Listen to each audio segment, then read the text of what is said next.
Hello everyone and welcome to the first part of audiobook of the book The Little Prince. And if you guys have watched the last video I've made, we have already read the introduction of the book. In this video we are going to start with chapter 1, part 1 of the book The Little Prince. 1. Once when I was 6 years old, I saw a magnificent picture in a book called True Stories from Nature, about the primeval forest. It was a picture of a boa constrictor in the act of swallowing an animal. Here is a copy of the drawing. In the book, it said boa constrictors swallow their prey whole without chewing it. After that, they're not able to move and they sleep through the 6 months that they need for digestion. I pondered deeply then over the adventures of the jungle, and after some work with a colored pencil, I succeeded in making my first drawing. By drawing number 1, it looked something like this. I showed my masterpiece to the grown-ups and asked them whether the drawing frightened them. But they answered, frightened? Why should anyone be frightened by a hat? My drawing was not a picture of a hat. It was a picture of a boa constrictor digesting an elephant. But since the grown-ups were not able to understand it, I made another drawing. I drew inside of a boa constrictor so that the grown-ups could see it clearly. They always need to have things explained. My drawing number 2 looked like this. The grown-up's response this time was to advise me to lay aside my drawings of boa constrictors, whether from the inside or outside, and devote myself instead to geography, history, arithmetic, and grammar. That is why at the age of 6 I gave up that what might have been a magnificent career as a painter. I had been disheartened by the failure of my drawing number 1 and my drawing number 2. Grown-ups never understand anything by themselves, and it is tiresome for some children to be always and forever explaining things to them. So then I chose another profession and learned to pilot airplanes. I have flown a little over all parts of the world, and it is true that geography has been very useful to me. At a glance, I can distinguish between China from Arizona. If one gets lost in the night, such knowledge is valuable. In the course of this life, I have had a great many encounters with a great many people who have been concerned with matters of consequences. I have lived a great deal among grown-ups. I have seen them intimately, close at hand, and that hasn't much improved my opinion of them. Whenever I met one of them, who seemed to me at all clear-sighted, I tried the experiment of showing him my drawing number 1, which I have always kept. I would try to find out if this was a person of true understanding. But whoever it was, he or she would say, that is a hat. Then I would never talk to that person about boa constrictors or primeval forests or stars. I would bring myself down to his level. I would talk to him about bridge and golf and politics and neckties. And the grown-up would be greatly pleased to have met such a sensible man. Chapter 2. So I lived my life alone, without anyone that I could really talk to, until I had an accident with my plane in the desert of Sahara 6 years ago. Something was broken in my engine, and as I had with me neither a mechanic nor any passengers, I set myself to attempt the difficult repairs all alone. It was a question of life or death for me. I had scarcely enough drinking water to last a week. The first night then I went to sleep on the sand, 1,000 miles from any human habitation. I was more isolated than a shipwrecked sailor on a raft in the middle of the ocean. Thus you can imagine my amazement at sunrise when I was awakened by an odd little voice. It said, "If you please draw me a ship." What? Draw me a ship? I jumped to my feet, completely thunderstruck.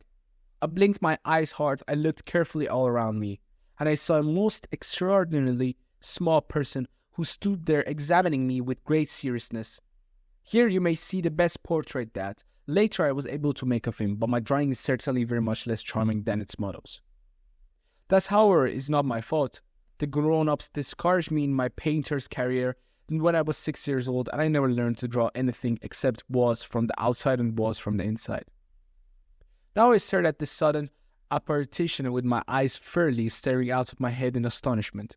Remember, I had crashed in the desert 1,000 miles from any inhabited region, and yet my little man seemed neither to be straying uncertainly among the sands, nor to be fainting from fatigue or hunger or thirst or fear. Nothing about him gave any suggestion of a child lost in the middle of a desert, 1,000 miles from any human habitation. When at last I was able to speak, I said to him, But what are you doing here?" And in answer, he repeated very slowly, as if he were speaking of a matter of great consequence, "If you please, draw me a ship. When a mystery is too overpowering, one dare not to disobey. Absurd as it might seem to me, 1,000 miles from any human habitation and in danger of death, I took out of my pocket a sheet of paper and my fountain pen. But then I remembered how my studies had been concentrated on geography, history, arithmetics, and grammar. And I told the little chap, a little crossly too, that I did not know how to draw. He answered me, "That doesn't matter. Can you draw me a ship?" But I had never drawn a ship, so I drew for him one of the 2 pictures I had drawn so often. It was that of the boa constrictors from the outside, and I was astounded to hear the little fellow greet with it. No. I do not want an elephant inside the boa constrictor. A boa constrictor is a very dangerous creature, and an elephant is very cumbersome. Where I live, everything is very slow, but I need a ship. Draw me a ship. So then, in amazement, I made a drawing. He looked at it carefully, then he said, "No, this ship is already very sickly. Make me another," so I made another drawing. My friend smiled gently at another drawing, and indulgently, "So you see yourself that this is not a ship. This is a ram. It has horns." So then I did my drawing over once more.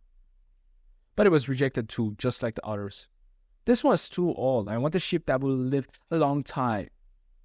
By this time, my patience was exhausted, because I was in a hurry to start taking my engines apart. So I tossed off this training, and I threw out an explanation with it. "This is only his box. The ship you asked for is inside of it." I was very surprised to see a little break over the face of my young judge. "That is exactly the hero I wanted to be. Do you think that this ship will have to have a great deal of grass?" "Why?" "Because where I live, everything is very small." "Well, there will surely be enough grass for him," I said. "It is a very small ship that I have given you." He bent his head over to the drawing, and he said, "Not so small. That look, he has gone to sleep." And that is how I made the acquaintance of the little prince. Chapter 3. It took me a long time to learn where he came from. The little prince, who asked me so many questions, never seemed to hear the ones I asked him. It was from worms dropped by chance that little by little everything was revealed to me. The first time he saw my airplane, for instance, I shall not draw my airplane, that would be much too complicated for me. He asked me, "What is that object?" "Well, that's not an object, it flies. It's an airplane. It is my airplane." And I was proud to have him learn that I could fly. He cried out, then said, "What? You dropped it down from the sky?" "Yes," I answered modestly. "Oh, that's funny." And the little priest broke into a lovely peal of laughter, which irritated me very much. I like my misfortunes to be taken seriously. Then he added, "So you too come from the sky. Well, which one is your planet?" And at that moment I caught a gleam of light in the impenetrable mystery of his presence, and I demanded abruptly, "Do you come from another planet?" But he did not reply. He tossed his head gently without taking his eyes from my plane. "It is true that on that you can't have come from very far away." And he sank into a reverie which lasted a long time. Then taking my ship out of his pocket, he buried himself in the contemplation of his treasure. You can imagine how my curiosity was aroused by this half-confidence about our planets. I made a great effort, therefore, to find out more on this subject. "My little man, where do you come from? What is this where I live, of which you speak? Where do you want to take your ship with yourself?" And after a reflective silence, he answered, "The thing that is so good about the box you have given me is that at night he can use it as his guest house." "That is so, and if you're good, I will give you a string too, so that I can tie him during the day and a post to tie him to." But the little prince seemed shocked by this offer. "Tie him? What a queer idea!" "But if you don't tie him," I said, "he will wander off somewhere and get lost." My friend broke into another peal of laughter. "But where do you think he would go?" "Well, anywhere, straight ahead of him," I said. Then the little prince said earnestly, "That doesn't matter. Where I live, everything is so small." And with perhaps a hint of sadness, he added, "Straight ahead of him, nobody can go very far."